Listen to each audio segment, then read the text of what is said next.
आज हमने देखा फाइनल व्हाट इफ का एपिसोड, जिसको देख के अंदर से फीलिंग आई एक नंबर यार, एक नंबर।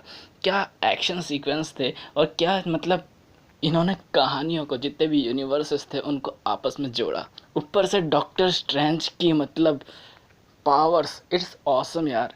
तो बिना किसी तरीके स्टार्ट करते हैं व्हाट इफ का फाइनल एपिसोड, एपिसोड नंबर 9।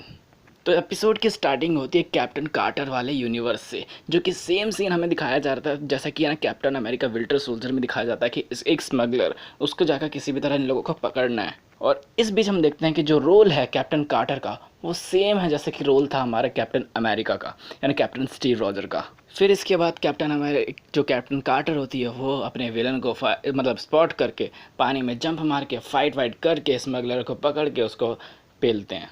फिर तभी यहाँ पे आता है वॉचर और बोलता है कि तुम्हें तुम्हें चूज़ कर लिया गया है, यू हैव बिन चूजन। अब वॉचर अपनी यही सस्ती मस्ती है ना बाकी के यूनिवर्सेस के हीरोज़ के साथ करता है, जो कि अभी तक हमने व्हाट इफ के सारे एपिसोड्स में देखे हैं। कि सबसे पहले जाता है तचाला, जो कि है ना सेव कर रहा होता है पीटर क्विल को उसके अपने बाप से, यानी ईगो से उसको बचा रहा होता है, और उसको भी यही जाकर बोलता है यू हैव बिन चूजन। फिर पहुंचता है लास वेगस अपने पार्टी थॉर के पास, जो वहाँ पे है ना बंदों से फाइट वगैरह कर रहा होता है और उसको भी उठा लेता है। देन ये जाता है किल मॉन्गर के पास। तो ऐसा लगता है यार किल मॉन्गर यार कांडी बंदा है, जो कि हमें आगे भी देखने को मिलेगा। ओ सॉरी, स्पॉइलर अलर्ट। अब हमें एक ऐसा यूनिवर्स दिखाया जाता है जिसकी हमें सिर्फ हिंट दी गई थी, अभी तक हमें एपिसोड नहीं दिखाया गया। बेसिकली उसका भी एपिसोड दिखाते बट है ना कोरोना की वजह से एपिसोड उसका ख़त्म कर दिया गया, वरना 10 एपिसोड होने ही थे। वो हमें दिखाया जाता है कि गमोरा वाला यूनिवर्स, जिसमें गमोरा ने पहन रखी है अपने डैडी थैनोस की मतलब वो जितनी भी आर्मर और उसका वो वेपन वगैरह। बट अगर आप लोग सोच रहे हो कि ये क्या हुआ कि यहाँ पे टोनी स्टार्क भी रहता है, वो कैसे आया गमोरा का, उसका वो कैसे मिला। तो मे बी ये है ना, ये बहुत सारी पॉसिबिलिटीज़ हैं। तो मे बी एक पॉसिबिलिटीज़ ये हो सकती है कि जब एवेंजर्स 1 में जब हमने देखा था कि टोनी स्टार्क मिसाइल्स को लेकर सीधा है ना वार्म होल में घुस जाता है, तो मे भी हो सकता है कि वो वार्म होल से वापस ना आ पाया हो और वहीं पे जाके फंस गया हो, और फिर उसके बाद वो मतलब किसी तरह बच बुचा के है ना सकार पहुंचा हो, और वहीं पे शायद उसने अपनी जितनी भी टेक्नोलॉजी थी उसको बूस्ट करा। और जैसे कि हम जानते हैं कि ये टोनी स्टार्क है, ये गुफा में आर्क रिएक्टर बना सकता है, तो सकार पे जाकर तो बहुत बड़े बड़े कांड कर सकता है। और गमोरा की बात रही तो गमोरा में भी हो सकता है कि है ना जब सोल स्टोन से इसका बाप इसको पेलने गया हो तो इसने अपने बाप को ही उल्टा पेल दिया हो, और फिर इसको रियलाइज़ हुआ कि ये सारी तो बहुत कांडी चीज़ है। तो टोनी स्टार्क की हेल्प से इसने सबसे पहले बनाया इन्फिनिटी स्टोन क्रशर, जिसको नाम दिया जाता है इन्फिनिटी क्रशर, जो कि मे भी जो मेनली डिस्ट्रॉय करता है जितने भी स्टोन्स होते हैं उनको। और ये सबसे पहले स्टोन्स को डिस्ट्रॉय करते हैं, और फिर जो इन्फिनिटी गॉन्टलेट होता है पूरा का पूरा इसको भी डिस्ट्रॉय कर ही देते हैं। वहाँ पे वो टी वॉचर आता है और वही अपनी सस्ती मस्ती पेलता है कि you have been chosen, but Tony Stark को मना कर देता है कि तुम यहीं पर रहो, क्योंकि मे भी हो सकता है कि ये लोग इसको इस एपिसोड में भी मार ही देते और शायद हम ये लोग बर्दाश्त ना करवाते। इससे अच्छा तो छोड़ ही दो। नाउ वॉचर इन सबको ना एक पब में लेके आता है, जो कि वॉचर ने बनाया होता है एक अलग ही डायमेंशन में, जो कि सेम सीन होता है जैसा हमने फर्स्ट एपिसोड में देखा था कैप्टन अमेरिका और कैप्टन कार्टर के बीच वाला सीन। देन थॉर और डॉक्टर स्ट्रेंज में वही बियर के गिलास वाला सीन होता है, जो कि हमने सेम देखा था मतलब Thor I mean doctor strange के पोस्ट क्रेडिट सीन में।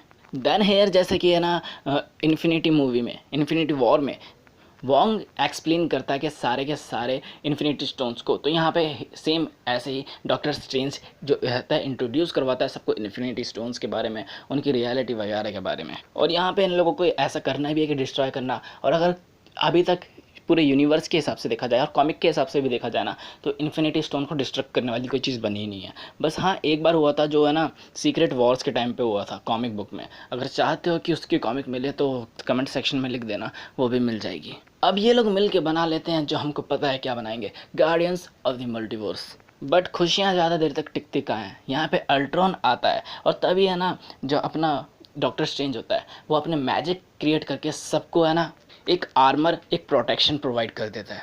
अब थॉर अटैक कर देता है इसके ऊपर, मतलब अल्ट्रो विजन के ऊपर, और यहाँ पे हो जाती है जेन्युइन एपिक लेवल की फ़ाइट। और इस फाइट को देख के ना आपको पता चल जाएगा कि होता नहीं जैसे क्रिकेट में कोई बंदे होते हैं जो मतलब जिनकी वाट लगी पड़ी रहती है, और सिर्फ एक ही अपने उस पर है ना सबको है ना प्रो लेवल का बंदा सबको जिताता है। वही है ना यहाँ पे मेरे को डॉक्टर स्ट्रेंज वाला लगा था, और सच में वो भी लिटरली ऑसम। और ये ही बंदा है इस टीम का ऑलराउंडर बंदा। अब ये लोग सारे इससे लड़ाई कर रहे होते हैं, जिसकी वजह से है ना अल्ट्रॉन डिस्ट्रैक्ट होता है थोड़ा सा, और तभी ट्रचाला है ना जो सबसे बढ़िया काम होता है वो कर देता है, जाता है उससे लड़ने जाता है और पिट पुटा के आता है, बट तभी है ना वो सोल स्टोन भी उससे चुरा लेता है। अब हमें है ना आज तक ना तो कॉमिक में बताया ना ही यूनिवर्स में, मतलब सिनेमैटिक यूनिवर्स में बताया कि है ना सोल स्टोन का बेसिकली काम क्या है। तो यहाँ पर है ना इन लोगों ने एक काम तो बताया है कि इन्फिनिटी की जो क्रशर है उसको power source as soul stone चाहिए होता है। बट इस फाइटिंग सीन के दौरान पता चल जाता है कि यार अल्ट्रॉन को रोकना तो बच्चों का खेल है नहीं, क्योंकि वाट लगा रहे होते हैं इनकी बड़ी बुरी तरह। तो डॉक्टर स्ट्रेंज क्या करते हैं कि एक पोर्टल ओपन करते हैं, जितने भी मार्वल जॉम्बीज होते हैं जो कि हमने एपिसोड 5 में देखे थे उन सबको लाकर उसके ऊपर पेल देते हैं और अपने हीरो लोग वहाँ से भाग निकलते हैं। और देन तभी क्या होता है कि ये ना अल्ट्रॉन पूरे के पूरे प्लेनेट को ही बूम डिस्ट्रॉय कर देता है। देन अगला हमको सीन दिखाया जाता है कि यहाँ पे थोड़ा बहुत शांति सा माहौल हो चुका है, और इसी बीच हमको ब्लैक विडो और कैप्टन कार्टर में भी है ना थोड़ा सा बॉन्डिंग वाला सीन देखने को मिलता है। और यार जैसा कि मैंने बोला कि शांति टिकती का है, अरे हमारे अंकल की भी भाग गई, ओह सॉरी। तो कहाँ पर था मैं, हाँ शांति टिकती का है। तभी यहाँ पे आ जाता है अल्ट्रॉन।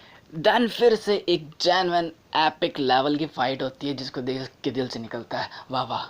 और इसी बीच हमको पता चलता है कि डॉक्टर स्ट्रेंज मतलब कितना जेन्युइन लेवल का बंदा है, कितनी पावर है इसमें, क्योंकि इन्फिनिटी स्टोन्स का यूज़ करके एक ऐसा ब्लास्ट करता है अल्ट्रॉन कि है ना जिससे रियलिटी तक शैडर हो जाएगी, बट उसको रिवर्स करके उसकी पावर को है ना रिवर्स करके उसको एब्जॉर्ब करके खा लेता है बंदा डॉक्टर स्ट्रेंज। मतलब ऐसा धमाका जो इन्फिनिटी स्टोन से हुआ है जिसकी रियलिटी भी मतलब जिससे रियलिटी भी शैडर हो जाती है, उसको हलवा समझ के खा गया बंदा।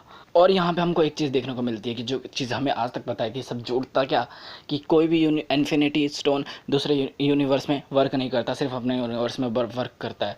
बट यहाँ पे शायद एक लूप होल क्रिएट हो चुका है जिसकी वजह से अल्ट्रॉन अपने इन्फिनिटी स्टोन्स को इस यूनिवर्स में भी यूज़ कर रहा होता है, और उसको रोकने के लिए मतलब और वो यूज़ करता है टाइम स्टोन का बंदों को पेलने के लिए, बट उसको रोकने के लिए अपने डॉक्टर साहब भी टाइम स्टोन का यूज़ कर लेते हैं। यानी ये भी यहाँ पे इस यूनिवर्स में अपना दूसरे यूनिवर्स का स्टोन यूज़ कर रहे हैं। और देन इस फाइट के थोड़ा स्लो डाउन होने पे हमको ये पता चलता है कि हर यूनिवर्स का इन्फिनिटी स्टोन थोड़ा यूनिक है, क्योंकि जब ये लोग डिस्ट्रॉय कर रहे होते हैं इन्फिनिटी स्टोन को इन्फिनिटी क्रशर से, तो वो हो नहीं रहे होते हैं। और जब ये बहुत बुरी तरह पिल रहे होते हैं सारे के सारे, और जब कोई होप नहीं रह जाती है, तो तभी ब्लैक विडो को दिखता है एनिप ज़ोला का इन्फेक्टेड एरो जिसमें वायरस है। देन फिर से एक और फाइट होती है गार्डियंस ऑफ द मल्टीवर्स और अल्ट्रॉन के बीच में, जो कि एपिक लेवल की होती है। और तभी नताशा बाइक से एक स्टंट मारते हुए होकाई के बो की हेल्प से उस एरो को फायर कर देती है। और इसी बीच पैगी कार्टर क्या करती है कि अल्ट्रॉन को वर्नेबल बनाती है, उसके पास जाती है किसी तरह और जाके उसका हेलमेट बहुत उतारने की कोशिश करती है, और gas what, arrow is in the I of Ultron, यानी एरो सीधा के सीधा हिट हो जाता है और वो इन्फेक्ट होता है एनिप ज़ोला के वायरस से, और जो कि वो उसको टेक ओवर कर लेता है। और यहाँ पे हमको पूरे एपिसोड का यानी पूरी सीरीज़ का सबसे कांडी बंदा किलमॉन्गर, उसकी भी कुछ है ना चाल देखने को मिलती है। वो करता क्या है कि अल्ट्रॉन का जो सूट होता है उसको पहन के पूरे इन्फिनिटी स्टोन्स को अपने अंदर ले लेता है, यानी इन्हेंस कर लेता है। देन सडन जोला आ जाता है वहाँ पे, एनिप ज़ोला, जिसने विजन की बॉडी पे टेक ओवर कर रखा है